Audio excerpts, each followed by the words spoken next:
Welcome to Online मालूमात YouTube channel. Please like and subscribe my channel Online मालूमात. Thanks. Friends, अगर आपको video पसंद आ जाए तो इस वीडियो को लाइक और शेयर ज़रूर कीजिएगा. चैनल ऑनलाइन मालूमात को सब्सक्राइब करना ना भूलिएगा. शुक्रिया. अब चलते अपनी वीडियो की जानिब. पाकिस्तान के माना लेग स्पिनर और चैम्पियन ट्रॉफी के हीरो शादाब खान इस वक्त ऑस्ट्रेलिया में जारी बिग बैश T20 सीरीज़ में एक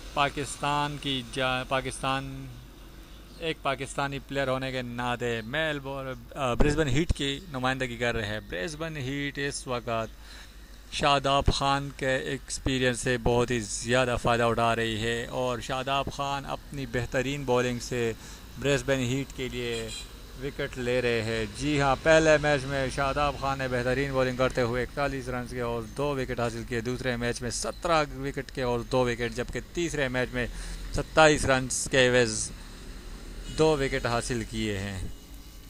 Pakistani star leg spinner Shadab Khan की बेहतरीन बॉलिंग जारी है और ये पाकिस्तान के लिए भी बहुत ही ज़बरदस्त खबर है कि शादाब खान ऑस्ट्रेलियन पिचेस पर कामयाबी से बॉलिंग कर रहे हैं और न्यूजीलैंड सीरीज़ में पाकिस्तान के लिए शादाब खान का ये एक्सपीरियंस फ़ायदा मंद साबित होगा और वो न्यूजीलैंड के ख़िलाफ़ अपने इस तजर्बे से फ़ायदा उठाएंगे. Shadab Khan big bash T20 series यानी बिग बैश लीग में सबसे कम उम्र तरीन गैर मुल्की खिलाड़ी है और शादाब खान इस वक्त बिग बैश लीग में ब्रिस्बेन हीट की नुमाइंदगी कर रहे हैं, जो कि ब्रेंडन में कॉलम के क़यादत में इस वक्त big bash league T20 series खेल रहे हैं. दोस्तों, अगर आपको वीडियो पसंद आती है तो इस वीडियो को लाइक और शेयर जरूर कीजिएगा. चैनल ऑनलाइन मालूमात को सब्सक्राइब करना ना भूलिएगा. शुक्रिया.